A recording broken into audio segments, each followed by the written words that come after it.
प्रश्न 7, भारत में राजकोषीय घाटा में सुधार करने के लिए क्या उपाय सुझाए जा सकते हैं? उत्तर, किसी भी वित्तीय वर्ष में राजस्व घाटे और सरकार द्वारा लिए गए ऋण पर ब्याज तथा अन्य देयताओं के भुगतान का योग राजकोषीय घाटा कहलाता है। राजकोषीय घाटा में सुधार हेतु निम्न कदम उठाए जा सकते हैं। पहला, कृषि क्षेत्र को प्रोत्साहन।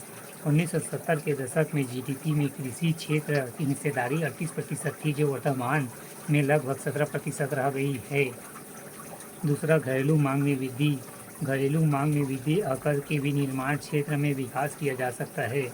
तीसरा, वैश्विक स्थिति। वैश्विक बाजार में उपस्थित बढ़ाना अर्थात निर्यात बढ़ाने के उपायों को सुधार करके भी राजकोषीय घाटे में सुधार किया जा सकता है। प्रश्न 7, भारत में राजकोषीय घाटा में सुधार करने के लिए क्या क्या उपाय हो सकते हैं? उत्तर, जब सरकार का कुल व्यय राजस्व व्यय प्लस पूंजीगत व्यय उसकी कुल आय राजस्व व्यय प्लस पूंजीगत व्यय से अधिक हो जाता है तो यह स्थिति राजकोषीय घाटा कहलाती है। निम्न उपायों से राजकोषीय घाटा में सुधार किए जा सकते हैं। पहला, रोजगार के अवसर बढ़ाकर रोजगार के अवसर बनाना, कुशल श्रम की मांग को पूरा करने के प्रयास से। दूसरा, निजी क्षेत्र को बढ़ावा। 1976 से 77 में सार्वजनिक क्षेत्र में भागीदारी 9.8% थी और निजी क्षेत्र में भागीदारी 1.5% थी, जो वर्तमान में क्रमशः 7.4% और 11% हो गई। तीसरा, स्टैटिक बिक्री। अलाभकारी सरकारी उपक्रमों में विनिवेश करते हुए हिस्सेदारी निजी क्षेत्र को बेचता है। चौथा, 100 ट्रिलियन रुपए की रुकी हुई परियोजनाओं को गति प्रदान करके। खंड 4 उत्तर की शब्द सीमा 250 अंक 20। प्रश्न 8, रुपए की परिवर्तनशीलता से आप क्या समझते हैं? चालू एवं पूंजी खाते के संदर्भ में उसे स्पष्ट कीजिए। उत्तर, मुद्रा की परिवर्तनशीलता से तात्पर्य एक ऐसे प्रणाली से है जिसके अंतर्गत एक देश की मुद्रा विदेशी मुद्रा में परिवर्तन हो जाती है। यह भुगतान संतुलन से जुड़ा हुआ है जिसे चालू खाता एवं पूंजी खाता के माध्यम से संतुलित किया जाता है। भुगतान संतुलन के अंतर्गत एक देश तथा एक शेष विश्व के बीच एक अवधि में वस्तुओं, सेवाओं तथा पूंजी के लेन देन का विवरण दर्ज किया जाता है। किसी देश का भुगतान संतुलन उस देश द्वारा विदेशी मुद्राओं की मांग एवं पूर्ति तथा वैश्विक स्तर पर उस देश की घरेलू मुद्रा की मांग एवं पूर्ति प्रदर्शित करता है। इसे दो खातों में विभाजित किया जाता है। चालू खाता परिवर्तनीयता। चालू खाता परिवर्तनशीलता का आशय है कि सीमा पर आवाजाही पर किसी तरह का प्रतिबंध नहीं।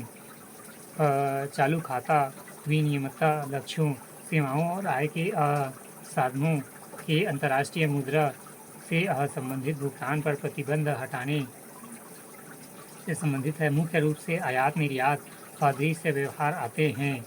पूंजी खाता परिवर्तनीयता।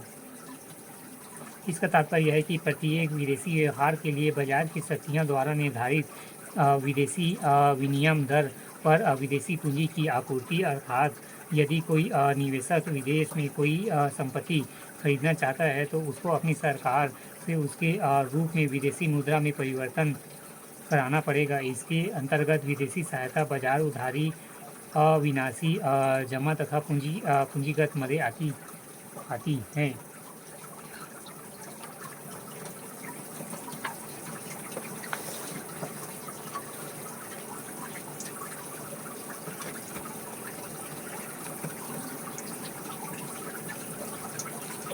विगत वर्ष 2012-17 के पाठ्यक्रम में अर्थशास्त्र प्रश्न भाग 4 छत्तीसगढ़ की अर्थव्यवस्था। अनुसूचित जाति, अनुसूचित जनजाति, पिछड़ा वर्ग एवं अल्पसंख्यक वर्ग का सामाजिक पिछड़ापन, साक्षरता एवं व्यावसायिक संरचना, आय एवं रोजगार के क्षेत्रीय विवरण में परिवर्तन, महिलाओं की सार्वजनिक, राजनीतिक एवं आर्थिक सशक्तिकरण,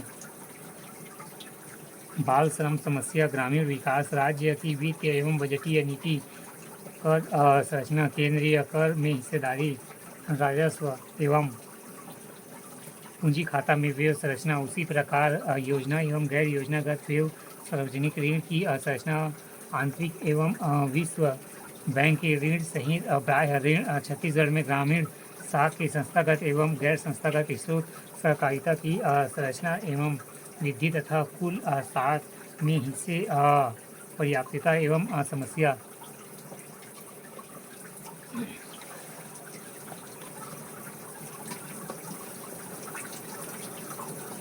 छत्तीसगढ़ लोक सेवा आयोग मुख्य परीक्षा 2017 पुराने पाठ्यक्रम के प्रश्न पत्र 5 भाग 4 छत्तीसगढ़ की अर्थव्यवस्था खंड 1 उत्तर की शब्द सीमा 30 अंक 2।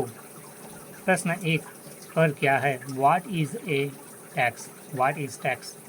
उत्तर करदाताओं द्वारा किया जाने वाला ऐसे अनिवार्य अंशदान जो कि असामाजिक उद्देश्य जैसे आय व संपत्ति की असमानता को कम करके उच्च रोजगार स्तर प्राप्त करने तथा आर्थिक स्थिरता व वृद्धि प्राप्त करने में सहायक होता है।